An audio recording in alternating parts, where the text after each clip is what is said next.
Good morning students. Students जैसा कि हमने चैप्टर 4 डिटर्मिनेंट स्टार्ट कर लिया था, तो डिटर्मिनेंट के बारे में हमने क्या किया था, उसको इवेल्युएट करना सीखा था। और डिटर्मिनेंट क्या होता है? एक स्क्वायर मैट्रिक्स ही है, लेकिन जिसको आप इवेल्युएट करके कोई नंबर फाइंड आउट कर सकते हैं, वही डिटर्मिनेंट होता है। तो अब देखिए, इसकी सेकेंड एक्सरसाइज हम आज स्टार्ट कर रहे हैं। उसको स्टार्ट करने से पहले कुछ प्रॉपर्टीज़ हैं डिटर्मिनेंट की, वो आपको पता होनी चाहिए, तभी हम ये एक्सरसाइज कर पाएंगे। तो देखिए क्या है। फर्स्ट प्रॉपर्टी है कि अगर आपके पास कोई डिटर्मिनेंट है, सपोज जैसे मैं ले रही हूँ ए डिटर्मिनेंट 4 3 1 2, और अगर आप इसको ट्रांसपोज कर देते हैं, इसका मीन्स रोज को कॉलम, कॉलम को रोज में कन्वर्ट कर देते हैं, और दोनों डिटर्मिनेंट की वैल्यू फाइंड आउट करते हैं, तो वैल्यू पर कोई फर्क नहीं पड़ेगा अगर आप ट्रांसपोज को इवेल्युएट करते हैं या सिंपल डिटर्मिनेंट को इवेल्युएट करते हैं। तो देखिए, जैसे ये आएगा 8 - 3 5, और यहाँ भी क्या आएगा 8 - 3 5। फर्स्ट प्रॉपर्टी इसकी ये कहती है। सेकेंड प्रॉपर्टी क्या कहती है कि अगर आप कोई डिटर्मिनेंट है, उसकी दो रोज या दो कॉलम्स को इंटरचेंज कर देते हैं, जैसे 3/3 ऑर्डर का डिटर्मिनेंट है, 4/4 ऑर्डर का डिटर्मिनेंट वैसे हमारे सिलेबस में नहीं है, लेकिन प्रॉपर्टी यही अप्लाई होगी। देखिए, जैसे कोई भी डिटर्मिनेंट है, मैं अब 3/3 ऑर्डर का ले रही हूँ, 1 2 3 0 5 6 8 7 -1, सपोज ये है।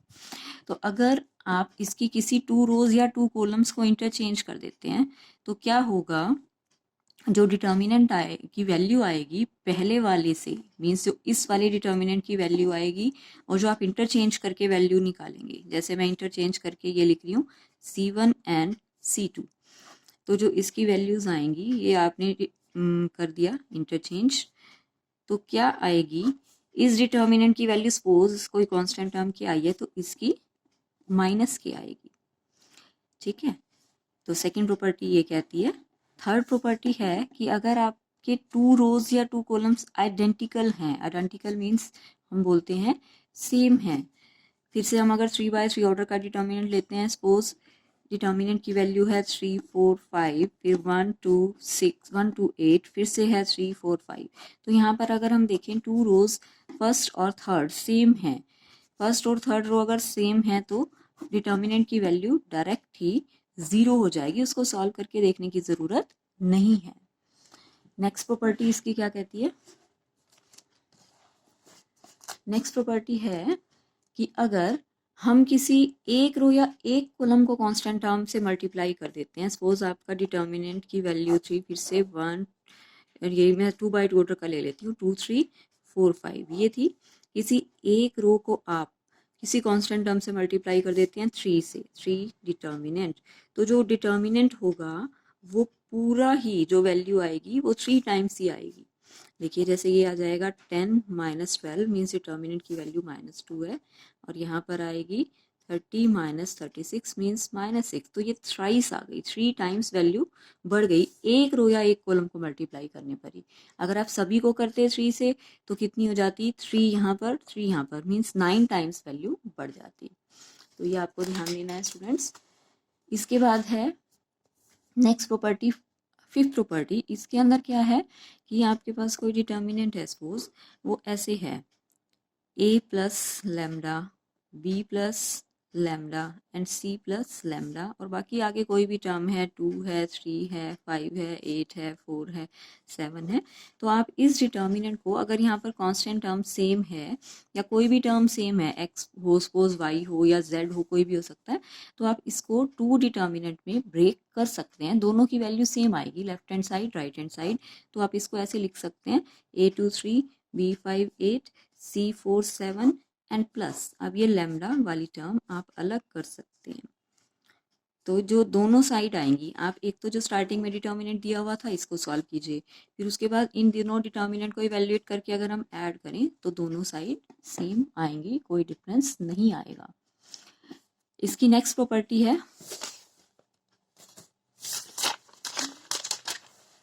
ये बहुत इंपॉर्टेंट प्रॉपर्टी है स्टूडेंट, लगभग सभी क्वेश्चंस में ये अप्लाई होगी।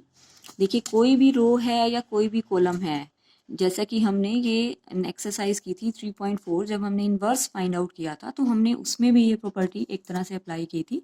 तो किसी भी रो में, ith रो यानी कोई भी रो है, उसमें आप किसी कांस्टेंट टर्म से मल्टीप्लाई करके कोई दूसरी रो ऐड कर सकते हैं, सब्ट्रैक्ट कर सकते हैं, जो कि हमने किया था। सपोज आपके पास कोई डिटर्मिनेंट है 1 2 3 8 10 5 या 3 और 0 5 1, तो आप क्या कर सकते हैं, इस रो को फर्स्ट को 3 से मल्टीप्लाई करके सेकंड में थर्ड में ऐड कर सकते हैं, सब्ट्रैक्ट कर सकते हैं, तो कोई इससे फ़र्क नहीं पड़ेगा। डिटर्मिनेंट की वैल्यू जो स्टार्टिंग में थी वही रहेगी। ऐसे आप कॉलम में भी ये प्रॉपर्टी अप्लाई कर सकते हैं। अब इसकी लास्ट प्रॉपर्टी पे आ रहे हैं हम स्टूडेंट। अगर कोई एक रो या एक कॉलम 0 के इक्वल हो जाता है डिटर्मिनेंट का, जैसे ये है 0 0 5 8, तो जो डिटर्मिनेंट की वैल्यू है आप इसको सॉल्व करके देखेंगे तो ये भी 0 आएगी, एक रो या एक कॉलम 0 होने पर। तो ये स्टूडेंट मैंने आपको प्रॉपर्टीज क्यों बताई हैं, एक्सरसाइज में हम अप्लाई करेंगे, क्योंकि अगर आप कोई क्वेश्चन ऐसे होते हैं डायरेक्ट उनको इवेल्युएट करते हो तो वो क्वेश्चन काफ़ी बड़े पड़ जाते हैं, लेकिन अगर हम प्रॉपर्टीज़ अप्लाई करके करते हैं तो वो क्वेश्चन हमें छोटे लगते हैं, इजी लगते हैं। लेकिन इसके लिए स्टूडेंट प्रैक्टिस की बहुत ज़रूरत है, तो आपको प्रैक्टिस साथ साथ करनी होगी। आप कर करके देखें क्वेश्चंस को। इसके अलावा भी जो कोई एक्स्ट्रा क्वेश्चंस मिलते हैं, बुक मिलती हैं, उसमें से आप करके देखें, आपकी प्रैक्टिस होगी तो आपको ज़्यादा इंटरेस्टिंग भी लगेगा और ईजी भी लगेगा। तो आइए स्टार्ट करते हैं एक्सरसाइज इसकी। आज मैं स्टार्टिंग के 5 क्वेश्चन ही लूँगी और 7 क्वेश्चन लगभग एक जैसे हैं, तो 2 आपके लिए बस छोड़ूंगी। देखिए स्टार्टिंग के 5 क्वेश्चंस कैसे करने हैं। ये 4.2 एक्सरसाइज है। इसका जो फर्स्ट क्वेश्चन है इसमें आपको एक्सपेंड नहीं करना है। फर्स्ट से जो 7th क्वेश्चन है बिना एक्सपेंड किए आपको ये प्रूव करना है कि इनकी वैल्यू जो आपको राइट हैंड साइड में दी हुई है वो आंसर आएगा। तो देखिए हम प्रॉपर्टीज अप्लाई करके करेंगे तो क्वेश्चन ज़्यादा ईजी रहेंगे। तो फर्स्ट क्वेश्चन में देखिए ये स्टेटमेंट है। अगर हम ध्यान दें, हमने जो अभी 6 प्रॉपर्टी की थी वो अगर मैं अप्लाई करती हूँ तो देखिए हम यहाँ पर फर्स्ट कॉलम में मैं ऐड कर रही हूँ थर्ड कॉलम, फर्स्ट और थर्ड कॉलम को हम ऐड कर रहे हैं। जहाँ पर आप ये अप्लाई करते हैं वहाँ वो लेफ्ट हैंड साइड पे लिखा जाता है और जो आप ऑपरेशन अप्लाई कर रहे हैं वो राइट हैंड साइड पे लिखा जाता है। तो देखिए फर्स्ट कॉलम में होगा ये सब, फर्स्ट में सॉरी हम सेकंड ऐड कर रहे हैं। तो देखिए फर्स्ट और सेकंड को अगर आप ऐड करेंगे x plus a y plus b and z plus c आ जाएगा। सेकंड एज इट इज़ रखना है, थर्ड भी हमें एज इट इज़ रखना है, x plus a y plus c and z plus c. तो देखिए अभी अभी हमने एक प्रॉपर्टी और की थी 4th नंबर पे, मैंने आपको बताई थी कि अगर 2 रोज या 2 कॉलम्स आइडेंटिकल हो जाते हैं, सेम हो जाते हैं, तो उसको सॉल्व करके देखने की ज़रूरत नहीं है, आंसर डायरेक्ट ही 0 आ जाता है। तो आप यहाँ पर क्या लिखेंगे, C1 and C3 are identical. जैसे ये आइडेंटिकल हुए तो आंसर क्या आ जाएगा, 0 आ जाएगा। सॉल्व करके देखने की ज़रूरत नहीं है, और जैसे कि इन्होंने कहा भी है विदाउट एक्सपेंडिंग। तो देखिए ऐसे ही नेक्स्ट सेकंड क्वेश्चन है। थोड़ा सा हमें देखना तो पड़ता है, माइंड तो ऑपरेट करना पड़ेगा आपको कि हम कैसे करेंगे क्वेश्चन। जैसे अब इसमें भी आपको आंसर 0 दिखाना है बट एक्सपेंड नहीं करना है। तो देखिए मैं क्या कर रही हूँ, इसके अंदर किसी कॉलम में कर दीजिए या किसी रो में कर दीजिए। जैसे मैं फर्स्ट रो में अगर यहाँ पर सभी रोज को ऐड कर देती हूँ, ये फर्स्ट रो है, इसमें मैं ये वाली सेकंड रो एंड ये वाली थर्ड रो भी ऐड कर रही हूँ। तो देखिए ऐड करने में ये एलिमेंट और ये एलिमेंट सभी ऐड हो जाएंगे। तो देखिए फर्स्ट रो में आप ऐड कर रहे हैं, ये सभी तीनों को ऐड कर रहे हैं। तो क्या होगा, देखिए अगर जैसे आप ऐड करेंगे a minus B, B minus C, C minus, आप देख सकते हैं b से b, c से c एंड a से a कैंसिल हो रहा है। तो ये सारे ही एलिमेंट फर्स्ट रो के ऐड करते ही 0 बन जाएंगे, बाकी आपको एज इट इज़ रखने हैं। तो स्टूडेंट मैंने लास्ट में बिल्कुल बताया था कि अगर एक रो या एक कॉलम 0 हो जाता है तो डिटर्मिनेंट की वैल्यू डायरेक्ट ही 0 हो जाएगी, सॉल्व करने की ज़रूरत नहीं है। तो देखिए स्टूडेंट प्रॉपर्टीज से कितने इजी पढ़ रहे हैं। अगर आप इसको डायरेक्ट इवेल्युएट करेंगे तो मल्टीप्लिकेशन सॉल्यूशन बहुत ही लंबा पड़ता है। तो इसका नेक्स्ट क्वेश्चन है, देखिए थर्ड क्वेश्चन। अब इसमें भी आपको आंसर 0 शो करना है, तो फिर से हम प्रॉपर्टी अप्लाई कर रहे हैं। प्रॉपर्टी नंबर 6 में अप्लाई कर रही हूँ। देखिए स्टूडेंट अब इसके अंदर अगर आप सेकंड कॉलम को, ये कॉलम है ध्यान दीजिए, इसको आप मल्टीप्लाई कर दीजिए 9 से, और अगर फिर आप इन दोनों को ऐड कर देते हैं, क्या कर रही हूँ मैं, फर्स्ट कॉलम में अप्लाई कर रही हूँ क्या, C1 प्लस 9 टाइम्स C2। तो अगर आप इसको 9 से मल्टीप्लाई करेंगे, 9 7 जा 63, 63 यहाँ पे ऐड होके हो जाएगा 65। ऐसे इसको 9 से मल्टीप्लाई करेंगे 72, 3 ऐड करेंगे 75। फिर 9 से आप मल्टीप्लाई करेंगे, 9 9 जा 81, 81 में 5 ऐड होगा 86। तो देखिए जैसे ही आप ये अप्लाई कर रहे हैं तो यहाँ पर C1 एंड C3 हो गया आइडेंटिकल, और आइडेंटिकल होते ही फिर से आंसर आ जाएगा 0। तो इस टाइप से आपने स्टूडेंट्स ये क्वेश्चन करने हैं। और ये भी हो सकता है कि ज़रूरी नहीं है जैसे जो जो प्रॉपर्टी मैं अप्लाई कर रही हूँ एज इट इज़ ही सेम हर क्वेश्चन में हो, आपके माइंड में कोई और प्रॉपर्टी आ सकती है, तो उससे भी आप क्वेश्चन कर सकते हैं। देखिए फोर्थ क्वेश्चन है अब। फोर्थ क्वेश्चन में आपको फिर से आंसर 0 दिखाना है। मैं लेफ्ट हैंड साइड ही ले रही हूँ। अब फिर से आप क्या कीजिए स्टूडेंट्स, क्योंकि मेरे को तो प्रैक्टिस है, आपको थोड़ा सोचना पड़ेगा। C2 में C2 और C3 अगर हम ऐड कर देते हैं इन दोनों कॉलम्स को, ये देखिए ये दोनों कॉलम्स हैं, ये आपस में टर्म्स ऐड होंगी, फर्स्ट में फर्स्ट, सेकंड में सेकंड, थर्ड में थर्ड। तो देखिए first column as it is है, सेकंड में हो जाएगा BC, और अगर आप ऐड करेंगे तो ये मैं इसको ब्रैकेट खोल रही हूँ, AB plus AC and CA में BC प्लस AB फिर से, और यहाँ पर AB में AC एंड BC, और बाकी ये एज इट इज़ रखना है फिर आपको।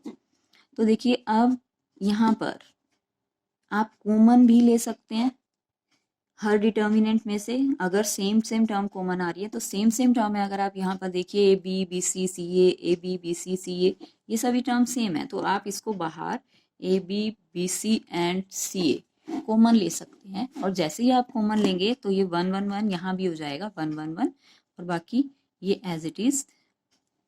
तो देखिए स्टूडेंट क्या हुआ, अब फिर से ये दो कॉलम सेम हो गए, C1 एंड C2 सेम, तो सेम होते ही इसका आंसर हो जाएगा 0।